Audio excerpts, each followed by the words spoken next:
이시안의 읽은 척 책방. 안녕하세요. 성신여대 겸임 교수이자 비즈니스, 인문, 테크로 글을 쓰고 있는 작가 이시안입니다.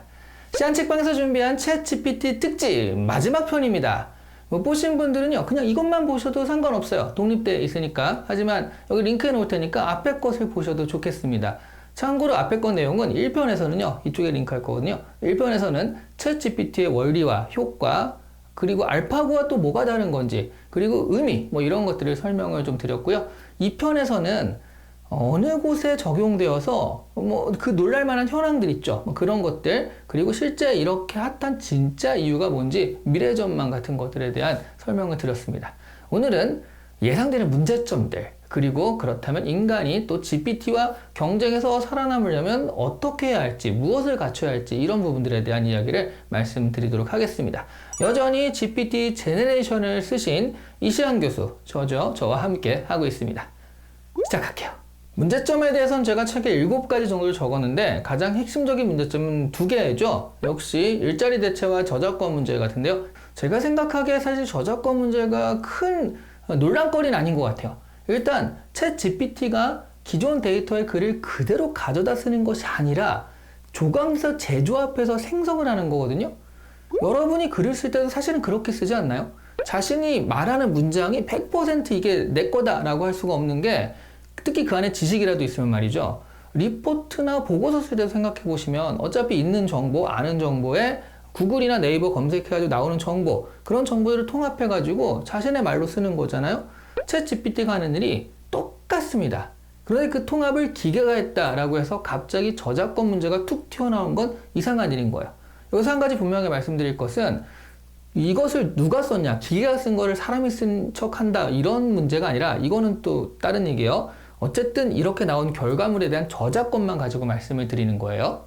저작권은요, 피해를 당한 사람이 고소를 해야 문제가 되는 것인데, 이 상황에서는 사실 피해를 당한 사람이 이게 자기가 도용당했다는 것을 인지하지 못하겠죠. 왜냐하면 이렇게 잘라서 쓰다 보니까요. 그리고 어떻게 생각하면 이게 실제로 도용당한 것도 아닌 거예요. 학습의 재료가 된 거지 도용당했다라고 말할 수는 없거든요. 최근 불거진 유튜브 콘텐츠를 그대로 도용해서 자신의 유튜브처럼 만들라고 사주한 심사임당의 노아 AI 사건이 있었잖아요.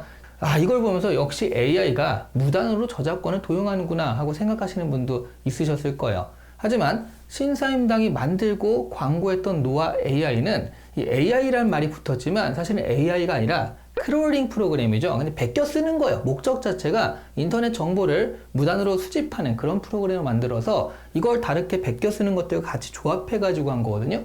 이런 경우에 노아 AI라고 붙인 것은 주전자를 산 다음에 포르쉐야 라고 이름 붙인 거랑 똑같은 거예요. 이건 마치 영화 공조2에서 유해진이 말했던 대사 있잖아요. 키보드로 사람 패면 그게 사이버 범죄냐? 라고 물었던 그 상황과 유사한 상황인 거죠.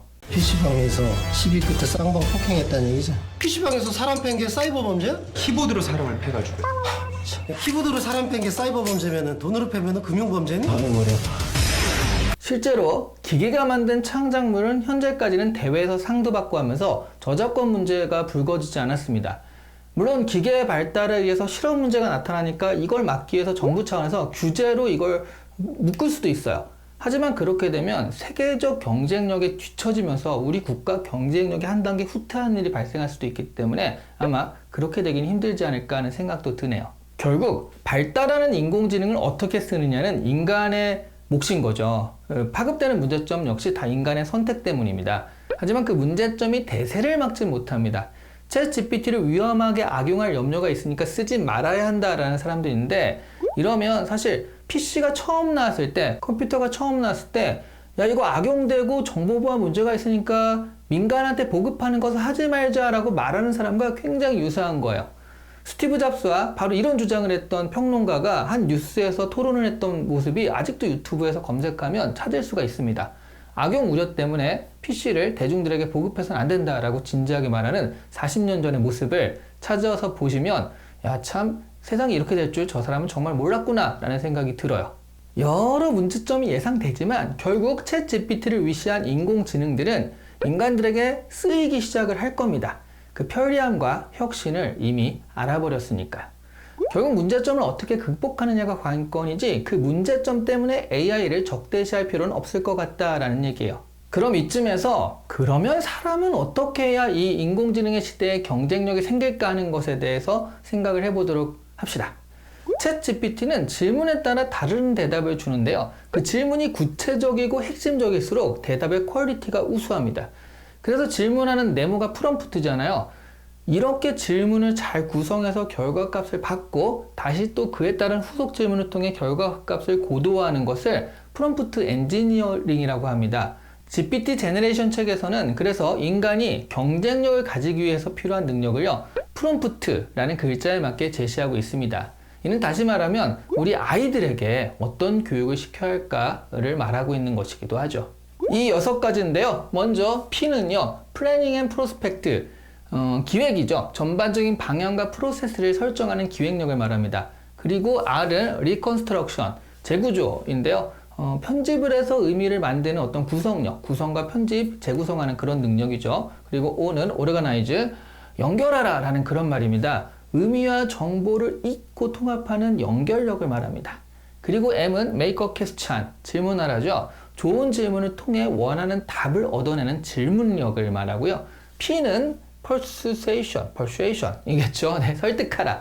그래서 이건 나온 결과물을 잘 활용하는 얘기인데요. 설득력, 사람을 이끄는 힘, 리더십 같은 것들을 말하고요. 마지막 T는요, together and touching, 이 터칭 휴먼 터치를 말하는데 공감력과 휴먼 터치, 사람 냄새를 만드는 그런 능력들을 말합니다.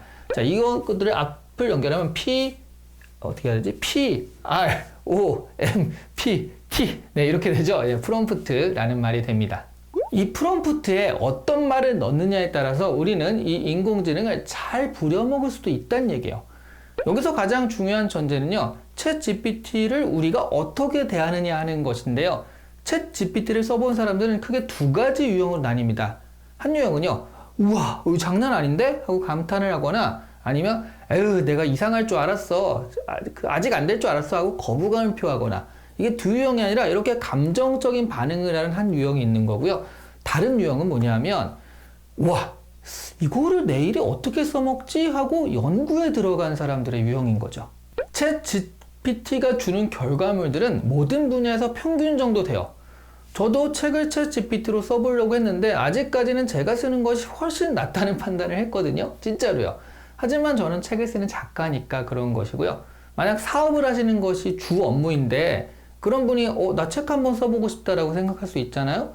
자신의 이야기를 챗 GPT한테 책으로 써보라고 시키면 그분이 하시는 것보단 잘 나올 수 있을 것입니다. 이게 무슨 말인가 하면 모든 분야의 평균이다 보니까 사람은 자기 한 분야에서만 뛰어난데 그 한 분야만 잘하고 다른 분야는 못하는 거잖아요. 그래서 챗 GPT와 협업할 여지가 생기는 거예요. 사업을 하거나 일을 하다 보면 한 분야만 하는 것이 아니죠.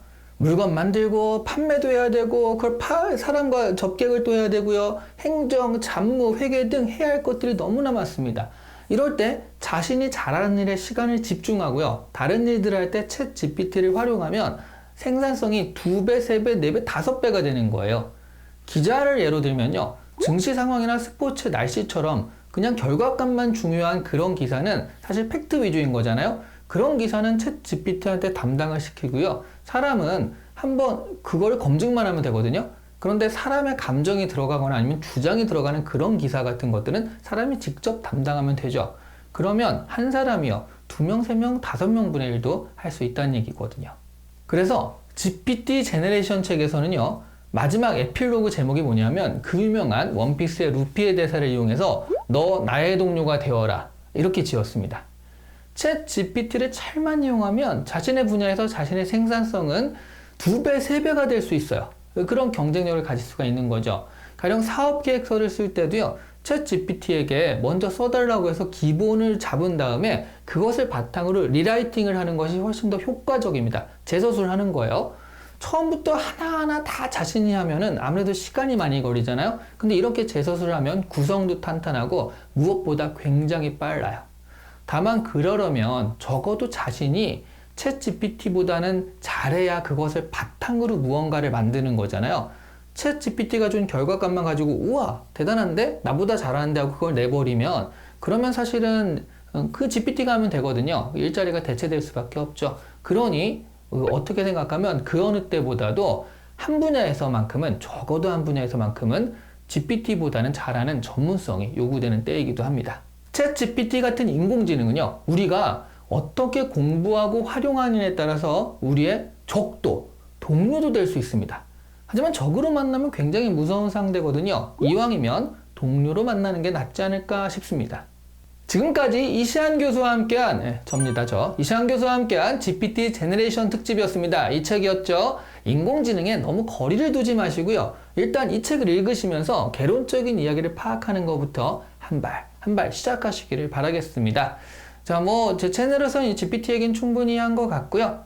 하지만 제가 여기서 끝이는 것이 아니라 다른 채널, 다른 강연 이런 걸 통해서 또 많이 얘기할 테니까 궁금하시면 그런 거 찾아와서 보아주시면 좋겠고요. 오늘은 여기서 마치도록 하겠습니다. 지금까지 이시안이었습니다. 감사합니다.